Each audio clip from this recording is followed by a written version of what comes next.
अब तक हमने पढ़ा, चुका है हैज हैव को लाता, यह गो को है गौन बनाता।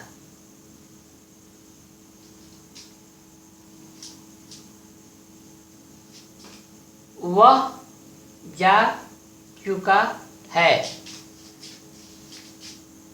He has gone. वह जा चुका था, ही हैड गॉन।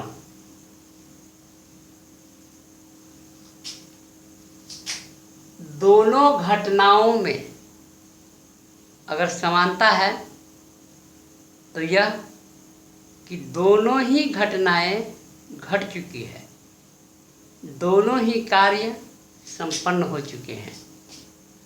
फर्क इतना ही है कि वह जा चुका है, यह वर्तमान काल की बात है कि वह जा चुका है, पर वह जा चुका था यह बात भूतकाल की है।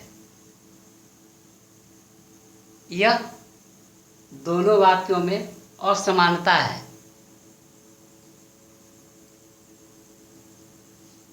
एक और असमानता है, वर्तमान काल में किसी एक ही घटना की हम चर्चा कर सकते हैं। वर्तमान काल में कोई एक ही कार्य संपन्न हो सकता है जिसकी कि हम चर्चा कर सकते हैं, पर भूतकाल में एक साथ में हम कई कार्य के संपन्न होने की चर्चा कर सकते हैं। जैसे वह जा चुका था मेरे आने से पहले, या वह जा चुका था उसके जाने से पहले,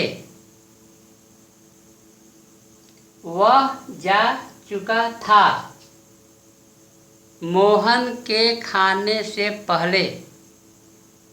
कुछ भी हो सकता है। भूतकाल में कई घटनाएं घट सकती है जिसका की चर्चा हम कभी भी कर सकते हैं। ऐसी स्थिति में उनका अंग्रेजी अनुवाद क्या होगा? तो जो कार्य पहले हुआ है उसमें निश्चित है कि चुका लगा रहेगा। जैसे चोर भाग चुका था, चोर भाग चुका था कब? पुलिस के आने के पहले। जब पुलिस पहुंची उसके पहले चोर भाग चुका था। कहने का अर्थ यह हुआ कि चोर भाग चुका था पहले, पुलिस बाद में पहुंची। तो जो घटना पहले घटी उसमें निश्चित रूप से चुका लगा है। तो जो चुका लगा है तो उसका चुका की तरह हम अंग्रेजी अनुवाद करेंगे। पुलिस के आने के पहले, इसका हम किस तरह से अनुवाद करेंगे? तो इसका अनुवाद हम करेंगे, ता है बिन नौकर का आता। उस नियम का हम पालन करेंगे। ता है बिन नौकर का आता। तो चोर भाग चुका था। The thief had fled.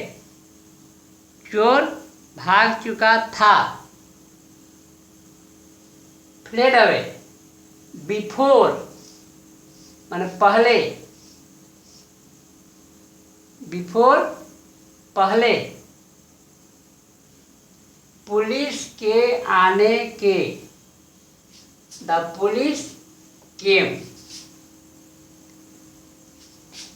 Police I, police केम, चोर भाग चुका था, उसके आने के पहले। The thief had fled away, जो कार्य पहले संपन्न हुआ है उसका हम चुका है को लाता, यह गो को है गौन बनाता। इस नियम का पालन करते हुए चलेंगे जिसे कि हम परफेक्ट टेंस कहते हैं, पास्ट परफेक्ट। और जो बाद में कार्य संपन्न हुआ उसका हम ता है बिन नौकर का आता, अर्थात पास्ट इंडेफिनिट में करेंगे हम। इस तरह से पूरे वाक्य का अनुवाद हुआ। The thief had fled away before the police केम।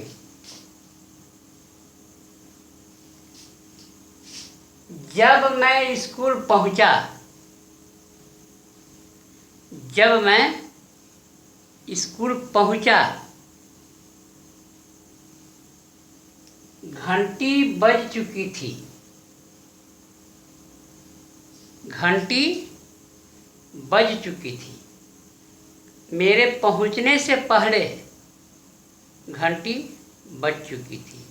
तो घंटी बज चुकी थी का अंग्रेजी अनुवाद होगा चुका है को लाता, यह गो को है गौन बनाता। और जब मैं स्कूल पहुंचा, इसका अंग्रेजी अनुवाद होगा ता है बिन नौकर का आता, अर्थात पास्ट इंडेफिनिट में। और घंटी बज चुकी थी, इसका अंग्रेजी अनुवाद होगा पास्ट परफेक्ट में।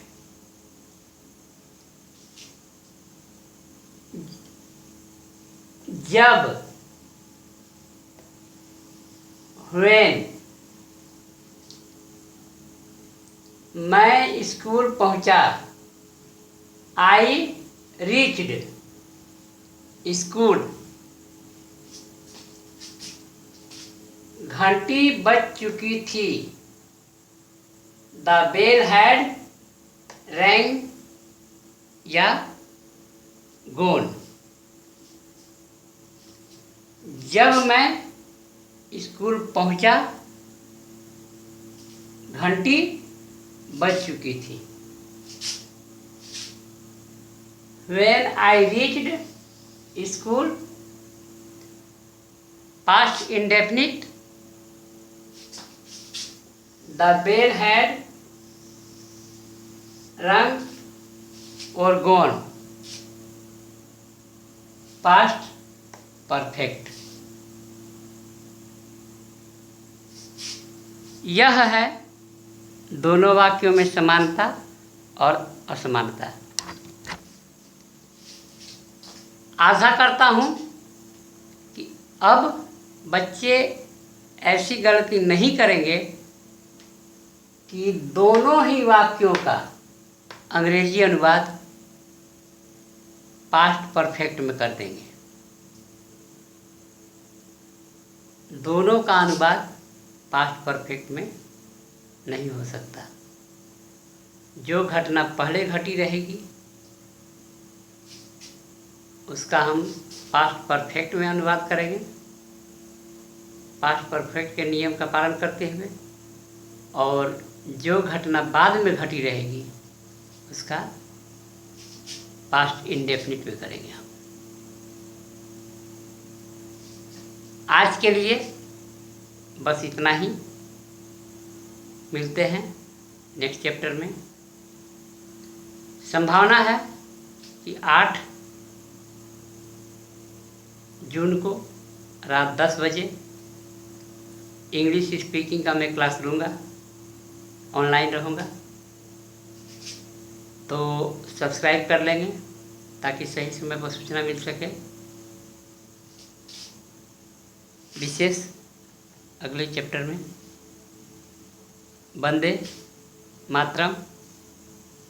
जय हिंद, जय भारत।